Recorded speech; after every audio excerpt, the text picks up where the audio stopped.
허경영, 머니앤 이코노미 TV. 그러니까 여기서 또 우리나라의 IMF 사태까지 연결이 돼요. BIS 8%를 맞추려다 보니까 어떤 현상이 일어나냐. 엔캐리로 나가 있던 대출성 채권들을 다 걷어들여야 된단 말이다. 거기에 우리가 직격탄을 맞은 게 IMF 사태예요. 왜 그러냐면 92, 93, 94 우리는 계속 무역 수지 적자가 계속 났단 말이야. 별로 김영삼 정부 때 우리가 경제가 별로 안 좋았거든. 안 좋았는데 유일하게 그때 돈을 많이 벌고 있었던 게 그때 당시에 뭐 고려증권을 필두로 해가지고 지금은 증권사 형태로 있지만 그때는 종금사라 그랬거든. 종합금융사라 그랬어요. 종금사 단자사들이 뭘 했냐 하면 이 일본의 엔캐리 자금을, 왜냐하면 일본이 금리가 싸니까, 거의 마이너스 금리니까, 일본은 그때 당시에 대출할 때 내가 집을 산다 그러면 140% 150%가 대출을 해줬다니까. 네. 인테리어 비용까지 다 대출을 해준 형태였기 때문에, 그래도 일본이 잘 돌아갔으니까. 음. 그러니까 그런 우리나라 종금사들이 단기성 자금을 3개월짜리 단기성 자금을 대출해가지고 뭘 했냐 하면 동남아에 나가서 태국, 인도네시아, 말레이시아에 가서 뭘 했냐 하면 장기로 1년짜리로 금리를 붙여서 금리 장사를 해먹었다고. 그게 정말 뭐로 지금으로 치면 팩스 장사거든. 팩스기 한 대만 있으면 돈을 어마어마하게 벌어들였다고. 그래서 뭐 금리 싼 데서 3개월에 단기 자금을 빌려가지고 장기로 1년씩 2년씩 대출을 내주면서 그 장사를 했단 말이다. 그러면 어떤 현상이 벌어지냐면 3개월 만기가 되면 예를 들어서 스미모토 은행에서 뭐 예를 들어서 뭐 우리나라의 고려증권이 뭐 예를 들어서 뭐 50억을 빌려가지고 3개월 단기로 빌려가 태국에 가서 바트화로 환전을 시켜서 대출을 그 나라의 태국 기업들한테 대출을 해줬다. 1년짜리. 그런 거 같으면 3개월 지면 상환을 해야 되잖아. 그때 당시에는 어떤 게 있었냐 하면 일본은 돌아오는 채권을 무조건 롤오버 해줬거든. 무조건 연장을 시켜줬단 말이야. 음. 그렇기 때문에 네 번만 연장하면 어마어마한 이자 스프레드를 먹는 장사를 했단 말이야. 근데 BIS 8%로 일본이 작살나니까 어떻게 했어요? 다 걷어들여야 되는 게라. 결국 우리가 구제금융 신청을 IMF 때 할 때 어떤 일이 있었냐 하면 그 재경부에 있는 그 이름을 모르겠는데 하여튼 어떤 그 과장이 일본의 미스터 N이라는 그 사카키바라를 만나러 도쿄에 갔단 말이에요. 재무성에 사카키바라를 만나러. 왜냐하면 그때 200억 불만 우리가 롤오버를 하면 연장을 하면 우리나라는 구제금융 신청 안 해도 되는 그런 상황이었어요. 근데 그때 늦었지 아마. IMF 실사단 들어와 있고 미국 재무 라인들이 다 들어와 있었기 때문에 그게 마지막 희망으로 갔죠. 그러니까 사카키바라가 나는 한국을 사랑한다. 나는 연장해주고 싶다. 해주고 싶은데 그때 그 재무장관이 그 미국에 로버트 루빈이 있었거든요. 로버트 루빈이 편지를 보여주는 거야. 편지에 뭘 써있냐 하면 야 한국 일에 관여하지 마라. 만약 일본이 한국 일에 관여를 하면 BIS 8%도 더 무서운 걸 제시할 수 있다고 얘기를 했거든. 그러니까 일본 입장에서는 연장을 해주고 싶은데 연장을 해줄 수 없는 그런 상황이 와버렸기 때문에 우리가 일본이 200억 불을 우리나라에 빼면서 우리가 그 구제금융을 신청을 했단 말이에요. 이게 어떻게 보면 다 연결되어 있는 거거든. 우리는 따로따로 생각을 하잖아. 네. 따로따로 생각을 하는데 이 우리나라 IMF 사태, 그 구제금융 사태의 출발점은 폴 볼커예요. 폴 볼커. 폴 볼커가 그러니까 일본의 기름을 쫙 빼면서 그렇게 우리나라는 IMF 때 조지 소로스의 공격을 받지 않았어. 직접적으로 공격을 받지 않았고 그 조지 소로스는 우리나라를 공격할 생각도 없었다고. 왜냐하면 먹을 게 하나도 없는 나라이기 때문에. 우리는 우리 스스로 무너진 거예요. 우리 스스로. 어떻게 보면 미국이 일본을 버릇 고치는 거기에 좀 영향을 많이 받았고, 하고 미국 만약 그 태국이 우리나라가 결정적으로 200억 불이 날아가게 된 원인은 바로 그거예요. 그 종금사하고 단자사들이 일본 자금 빌려가 태국에서 장사를 잘하고 있었거든. 잘하다가 조지 소로스의 바트와 공격으로 태국이 작살이 나니까 태국 기업들이 막 다 쓰러져 가니까 대출 회수가 안 되잖아. 첫 번째는 원인은 그거고, 두 번째는 대출 회수가 안 되더라도 일본만 그 연장을 해줬으면 됐는데 뭐 그게 안 돼서 우리가 구제금융 넘어갔고 그 뒤에는 또 얘기 많아요. 뭐 GM과 대우와의 관계도 있고 뭐 여러 가지 일들이 있어요. 여기서 총재님이 나오는 게 뭐냐 하면 총재님이 97년도 공화당 그때 민주공화당인가 하여튼 그 총재 시절에 가위바위보 터졌잖아 우리가. 네. 그때 총재님이 제시한 게 QE를 제시했거든. 양적 완화 하자. 기업들 난리 구조조정하지 말고 양적 완화 무조건 해야 된다. 근데 사실 되돌아보면 그 얘기가 맞아요. 음. 그 얘기가 정말 정확하게 그때 만약에 우리가 독단적인 아니지만은 그러니까 이 관료들이 썩어 빠진 관료들이 조지 소로스 불러가지고 한심한 관료들이 커피잔 들고 사진 찍고 앉아 있었다니까. 그때 우리나라 재경부 관리들이 나라가 우회된지도 모르고 그때 당시 아마 그 강력한 플랜을 미국에 제시하고 수합을 맺고 우리가 보통 수합 하잖아요. 보통 사람들이 국가 대 국가로 뭐 윤석열이 보고 뭐 윤석열하고 바이든이 할 수 있는 일은 아무것도 없어요. 수합은 중앙은행과 중앙은행과의 관계거든. 우리나라가 미국과 수합을 맺는다 하면 한국은행과 페드와의 수합이지 수합 거래 체결이지 미국과 정부는 할 일이 없다니까. 그러니까 이게 좌와 우를 생각하는 사람들은 정치적으로 무조건 해결하려고 하는 게 이 금융하고 정치는 완전 따로인데 하여튼 그래서 그 미국의 힘은 이 튀어나온 못이었죠. 일본이 미국 입장에서 봤을 때는. 그러니까 1985년도 프라자 호텔에서 G5가 모였거든. 미국, 영국, 독일, 프랑스, 일본이 그때 당시 G5였다. 지금은 G5가 어떻게 보면 일본 하나한테 못 당긴 했거든. 유럽도 마찬가지고 무역 수지 적자였어 그때는. 그때는 뭐 조치를 취하지 않을 수 없었거든. 일본이 뭐 그대로 아마 이 프라자 합의 안 했다면 일본이 패권국이 됐을 거예요. 뭐 N이 기축이 됐을 거예요. N이 그래도 기축은 아니지만 그래도 준비 통화는 되거든. 달러 바스켓 안에서. 만약에 그게 프라자 합의나 어떤 BS8%가 없었다면 지금 달러 결제 시스템이 아니고 yen 결제 시스템이 우리가 살고 있을지도 모르지. 그거를 막을 수 있었던 게 미국이 그게 결정적인 힘이라니까. 그리고 이게 아까 수합도 얘기했지만 자본시장에는 있던 시장 가격을 형성하는 어떤 재화를 거래하는 자본시장에는 선과 악, 뭐 옳고 그름, 뭐 좌우가 없어요.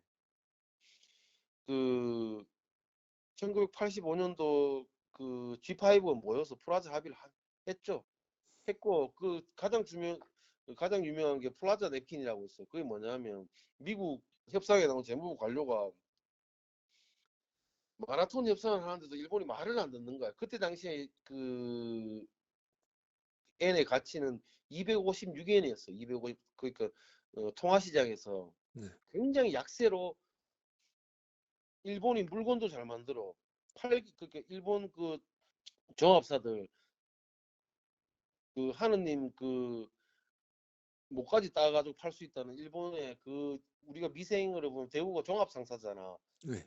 그게 대우를 본떠서 미생을 만든 거거든 드라마를. 그 네. 대우의 롤모델이 일본에서 그때 정말 잘 나가던 그 종합상사들 롤모델로 해서 대우가 성장을 했단 말이에요. 그러니까 이게 어떻게 보면 그때 당시에 일본이 물건도 잘 만들어 팔기도 잘 팔아. 거기다가 엔도 약세야. 이러니까 막 이 우리가 80년대 삼고로 그, 그 삼저로 굉장한 이득을 많이 봤잖아. 그 삼저의 근저에는 일본의 프라자 합의 그 BIS 8%로 작살이 났던 그게 있었거든. 그때처럼 일본도 그때는 엔이 256달러 대비 256엔이 6엔이니까 강달러면서 미국은 강달러로 무역 수지 적자를 계속 내고 일본은 엔 약세로 무역 수지 흑자를 계속 내고 있는 상태도 그거를 조정한 거예요. 어떻게 조정했냐? 그 하루 만에 조정했어. 플라자 냅킨에 적었어요. 말을 안 들으니까 256엔을 강제 절상을 시켜버렸다고. 125엔으로. 이건 사실 어떻게 보면 나라 입장에서 있을 수 없는 일이거든. 밥 먹으면서 그래. 우리나라 생각해 달러당 1,000원 하는 거를 500원으로 절상시켜버리면 어떻게 되겠어요. 우리나라 수출 기업들 작살이 난다고. 그걸 허락하겠냐 말이야. 그러니까 일본도 어느 정도의 물밑 그 탑다운 방식의 어떤 물밑 협상이 있었을 거로 저는 보는데, 그러니까 말을 안 들으니까 냅킨에 125엔을 줬고 탁자에 놓고 미국 그 협상 대표가 나가가지고 기자회견을 해버렸다고. 자, 이제 협상은 굉장히 순조롭게 마무리됐고, 이제 256엔의 N 강에서 N 약세로 우리는 전환시킨다고 발표를 하고 끝나버렸거든. 그러면 일본이 거기서 뭐 말을 그 발표의 중요성이 왜 그러냐 하면, 여기서 또 CME의 역할이 나온단 말이다. 선물 환 시장이라는 게 있어요. 통화 중에 그 환 선물 시장이라는 게 있거든. NDF라고. 근데 그 시장에서 발표하고 그 다음 날, 그게 금요일이니까 월요일에 시초가로 125엔에 출발해 버리면 끝나는 거예요, 그냥. 이게 미국의 힘이라고. 뭐 일본은 뭐 어디 뭐 반항할 수 있는 힘이 있어요. 그냥 미국이 결정하면 결정하는 대로 그냥 가는 거예요, 그냥. 네. 미국이 그 힘을 너무 과시를 안 하고 이래서 그렇지. 결국은 그 잘 나가던 일본의 256엔에서 125엔으로 강제 절상을 시켜버렸다고. 이게 미국의 힘이에요. 이게 일본이 안 따라갈 수 없는 거거든. 환선물 시장에서 시가로 125엔으로 출발을 해버리는데 어떻게 대응을 합니까? 그 대응이 안 되는 거야. 그러니까 미국의 영리는 그 모택동인가 켰잖아, 죽으면서. 모택동 맞나? 100년 동안 미국의 고개를 들지 말라 켰잖아. 이걸 알고 있는 거야. 왜냐하면 중국이 지금 그 치밀한 준비를 했다 하지만은 80년대 그 거대한 일본하고 비교는 지금 아예 되진 않거든. 종합주가지수를 봐도 그래요. 그때 니케이는 5만을 턱 밑에 두고 있었고, 지금은 뭐 상해지수는 이건 엉망이잖아. 네. 얼마 안 된단 말이에요. 그러니까 거기서 오는 차이가 있을 수 있고, 그러니까 미국이 일본을 겁낸다기보다 일본을 꺼려하는 이유가 있다고. 우리나라를 우회적으로 키워주는 이유가 있다. 우리는 그거를 정말 잘 활용할 필요가 있고. 왜 그러냐면 지금 윤 정부가 한미일 동맹이라 그래가지고 다 정상으로 돌려놓잖아. 그건 굉장히 잘하는 일이에요. 왜냐면 미국이 원하는 거기 때문에. 네. 굉장히 잘하는 일이고, 만약에 미국이 있고 일본이 뭐 친미 국가 중에 뭐 가장 탑이지만은, 미국의 선택으로 보면 결정적인 상황에, 경제적인 어떤 상황이 왔을 때 일본과 우리나라가 두 개의 떡이 있다면 미국은 100이면 100 다 우리나라를 선택할 수밖에 없어요. 왜 그러냐 하면 진주만 때 한번 당했잖아. 80년대 자기 나라의 그 디트로이트가 원래 자동차 도시잖아. 포드의 고향이 디트로이트잖아. 네. 폴 볼커의 급격한 금리 인상 그때 날아갔거든. 디트로이트, 세인트루이스 안 날아간 도시가 없어 그때. 도시 전체가 날아가 버렸다고. 그렇게 하면서까지 일본을 제압했단 말이야, 미국이. 이런 경험이 있기 때문에 두 번을 미국 목에 칼을 들이댔던 나라거든, 일본이. 대단한 나라지. 그러니까 어떤 경제적인 급격한 상황이 왔을 때 일본을 선택을 안 한다고. 일본인들의 습성과 일본인들의 그런 거를 미국이 너무나 잘 알고 있거든. 국화와 칼. 그렇지. 그러니까 일본인들의 습성을 너무 잘 알고 있기 때문에 결국은 우리를 선택할 거고, 그러면 이거를 잘 활용을 해야 돼. 우리는 굉장히 잘 활용해야 되고. 근데 지금 정치인들은 그걸 모르잖아. 그러니까 이게 미국의 힘은 어마어마한 무역 수지 적자를 이기는 힘에서 비롯되는데, 그 이기는 힘 자체가 그 금융의 힘이거든. 얘들이 달러 결제 시스템도 얘들이 컨트롤할 수 있고 다 컨트롤할 수 있는 거예요. 어떻게 보면 아까도 얘기했지만 미국은 유대자본의 숙주인데, 어떻게 보면 숙명적으로 미국 같은 경우에는 재정 적자와 정부 측면에서 보면 무역 수지 적자를 낼 수밖에 없는 거예요. 얘들은 지금. 왜 그러냐면 지금 그 중간재를 처음에는 미국의 그 반도체 5대장이 있잖아요. 뭐 마이크론, 뭐 인텔, 그다음에 뭐 엔비디아, 그다음에 하여튼 그 미국의 그 대형 5개 그 퀄컴하고 예.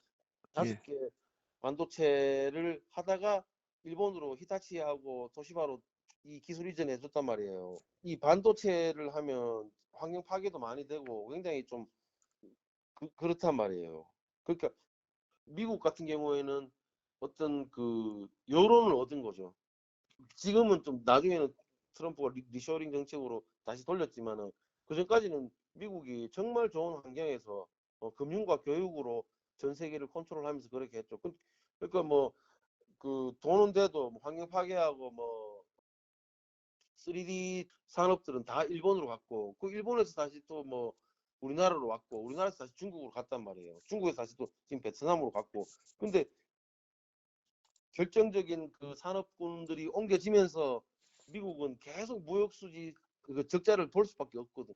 우리 같은 입장에서는 우리가 아직까지는 수출 주도형 국가잖아. 수출을 많이 하고 외환 보유고를 많이 쌓아야지만이 우리나라가 유지되는 성장률이 유지되는 국가이기 때문에. 하고 일본도 이제는 더 이상 뭐 무역 수지에 목을 안 매도 된다고.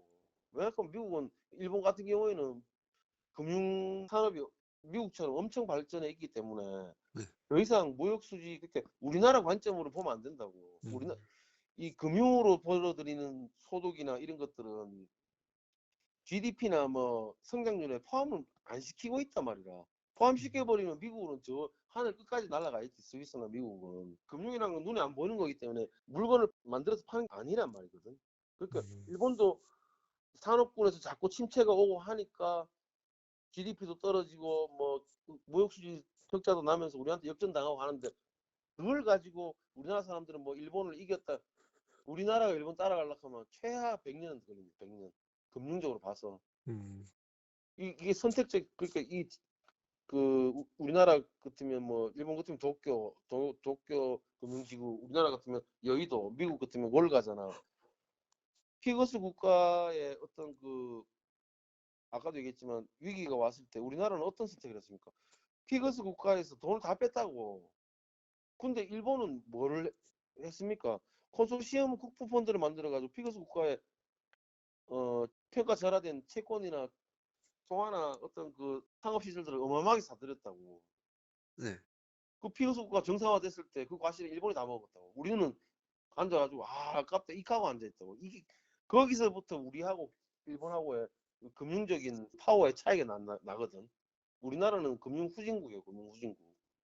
그러니까 이게 어떻게 보면 어느 정도 선에서 적정 수준만 됐어도 우리가 CBDC 환경에 어떤 베타 실행국이 될 수 있었는데 중국이 더 큰 시장이죠. 더 큰 시장이니까 지금 CBDC 환경에서의 그런 실험은 저는 끝났다고 봐요. 끝나고 지금 CBDC 환경이 우리 눈앞에 지금 왔고 급격하게 아마 제가 돌아갈 것 같아요. 아마